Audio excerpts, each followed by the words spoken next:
Season's greetings, everybody. Noob Get Gid here, and today we're going to take a look at a team that I think you should use to go through the tower.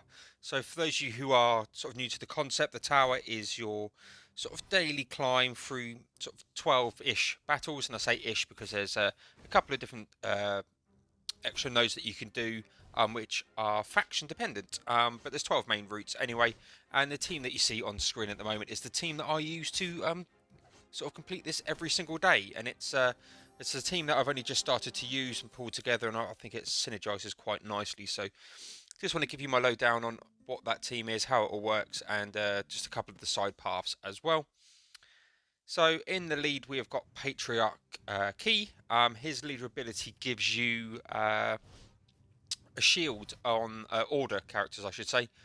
Shield when attacking, and also when characters heal, you get even more shield. So it's a nice lead to just keep that shield going, which is what you need for these sort of long battles.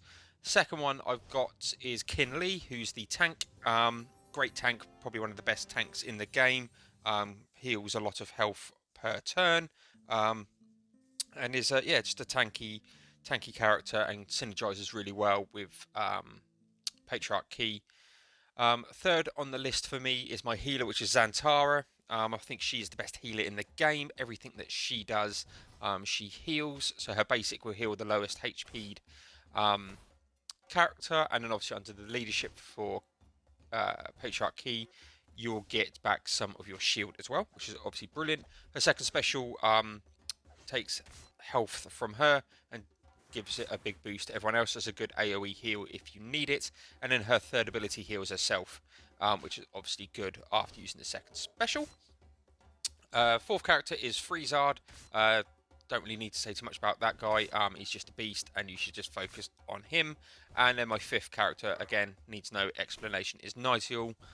She's just really, really good. And there's not too many teams that you come across that can take this team down. Now, as we're going here, we're going into the side rooms. I'm going to go into the clan. So quickly talk about my clan team. It's basically an orc team. It's a standard orc team. Ranth the lead, Tromgar, Mar, uh, Mortha, and Cockrim.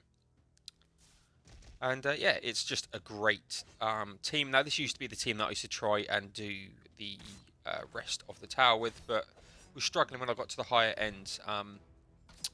They don't really have the survivability as the other team that I use, and I found that yeah, they were struggling quite a bit. So I use them for the side one of the side rooms. You need to do a clan. There's two times where you're going to do clans, and then I think I got lucky going up onto the third tier where I got an orc as well and managed just to get through that. So yeah, standard orc team. Lots of people have said lots of good things about orc teams, so that's for them. And then obviously on the other side is order. And the good thing about the team that I opened up the video with, it is a full order team, so you can go in with that. So yeah, they synergize really, really well. I think the MVP here is Patriarch Key. You should farm him up as soon as possible. Get the unlock. His leader ability is just really, really good and synergizes with these guys. You can use, so if you don't have something like Freezard, you can get Cockrim from the Orc faction, bring him in. Obviously doesn't have as much regeneration of the shields and stuff, but you know, substitute you can put into there. And again, Nightingale, I used to use Fowl, the other panda, instead of her, and until I unlocked and got her up really nicely. Yeah, you can use Fowl there. She hits really hard and has some good TM manipulation. And if you're still struggling, you don't have them, you can go for a full panda team. Pandas is just a really strong team in general. Um, so sort of basic strategies for the tower is try not to burn your sort of your big hitting abilities unless you really have to. I did there just to get them down, but I knew with the other sort of team that I've got, I'm just going to basic out now and get back some of the big AoEs off the start. And that's what we want to do, is make sure that when you try and go into the next battle, you've got all of your abilities off cooldown. And that's the big advantage, especially when you're going out to the top end teams, you know, into the purples and the tier 12 um, battle. You're going to need your abilities fully off cooldown because they're going in with max stats. But the good thing also about the tower is it scales up with you, and there was a patch shortly after release where they lowered down the difficulty at the top end, which was really, really nice. So yeah, you just want to concentrate, make sure, you know, have a look at, you know, what enemies are left, and then say just make sure at the end of each battle your abilities are off cooldown. And if you're really, really struggling, just, you know, and I don't have a Solace team that I go against this, and that's a team that can probably rip mine apart.